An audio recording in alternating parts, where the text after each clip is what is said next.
कहते हैं भगवान का नाम कभी व्यर्थ नहीं जाता। पर क्या आपने सुना है एक ऐसा पापी जिसने जीवन भर अधर्म किया, पर मरते वक्त सिर्फ एक नाम लिया और उसी पल मोक्ष पा गया? वो था अजामिल। ये कथा श्रीमद् भागवत महापुराण षष्ठ स्कंद से ली गई है। कभी काशी नगरी में अजामिल नाम का एक ब्राह्मण रहता था। सुशील, धर्मपरायण और माता पिता का आज्ञाकारी पुत्र। वो प्रतिदिन पूजा करता, वेद पढ़ता और सच्चे अर्थों में भक्त था। एक दिन जब अजामिल जंगल गया, वहां उसने देखा एक गायिका को जो मांस और मदिरा में लिप्त थी। उसकी ओर आकर्षित होकर अजामिल अपनी मर्यादा भूल गया, धर्म का मार्ग छूट गया और वो पापों की गहराई में गिरता चला गया। वक्त बीतता गया। अब वही अजामिल चोरी करता, झूठ बोलता और दुराचार में लिप्त था। उसने उस स्त्री से विवाह किया और 10 पुत्र हुए।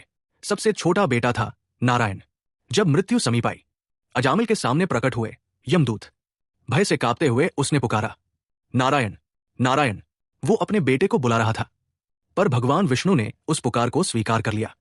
तभी आकाश से उतरे विष्णुदूत, जिनका तेज इतना था कि यमदूत पीछे हट गए। विष्णुदूत बोले, जिसने एक बार भी नारायण कहा वो मुक्त है, चाहे उसने जीवन भर कितने भी पाप किए हों।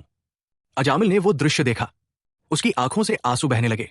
उसने भगवान से प्रार्थना की, प्रभु, मैंने जीवन भर गलतियां की, पर आपने एक नाम से ही मुझे क्षमा कर दिया। वो सच्चे पश्चाताप में डूब गया और आगे का जीवन भक्ति में लगा दिया। अंत में उसे परम धाम की प्राप्ति हुई। आज हम सब भी कभी न कभी अजामिल बन जाते हैं, भूल करते हैं, भटकते हैं, पर जब दिल से ईश्वर को याद करते हैं, वो हमें लौटने का रास्ता जरूर दिखाते हैं। बस एक नाम, एक सच्चा भाव जीवन बदल सकता है। अजामिल की कहानी सिखाती है, सच्चा पश्चाताप और भगवान का नाम सबसे बड़ा उद्धार है।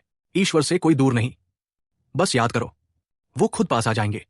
अगर ये कथा आपके मन को छू गई हो तो इस वीडियो को लाइक करें और ऐसी ही प्रेरक कथाएं सुनने के लिए एंटरटेनमेंट गुरु चैनल को सब्सक्राइब करें।